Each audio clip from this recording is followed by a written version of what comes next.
বিশ্বাসই করতে পারতেছি না যে ইলিশ মাছ আবারও আইবে এত দ্রুত।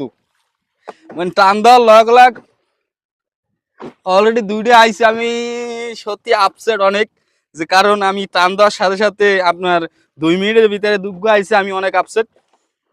তাই এই মাছটাও মারা গেছে, কারণ পানিগুনের মাছ হফালে মারা যায়, মানে জালে বাজার সাথে সাথে মারা যায়।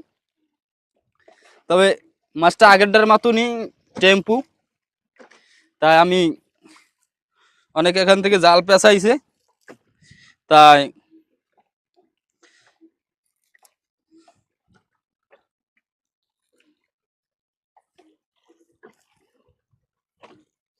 সত্যি আমি অনেক অবাক, কারণ আমি টানার 2 মিনিটের ভিতরে আপনার দুগ্গা ইলিশ মাছ আইছে। অর্থাৎ আপনারা আমার ভিডিওর সাথে থাকুন, দেখেন আমি কয়টা পাই আজকের। তাই আমার আল্লাহর রহমতে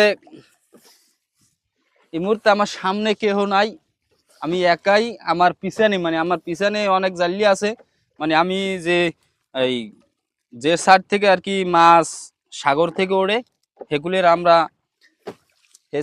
হে সাইডের আমরা সামনে বলি। তা আমার সামনে কোনো জাল্লিয়া নাই, খালি আমি একাই, আর আমার পিছনে অনেক জাল্লিয়া আছে। কারণ সামনে মারতে চায় না এখন বর্তমানে আপনার এই মোবিল কোড চলে, তার কারণে যদি ধরে কোস্টগার্ডে বা পুলিশে তাহলে ডাইরেক্ট চালান দিয়ে দেবে, তার জন্য কেউ সামনে আইতে চায় না।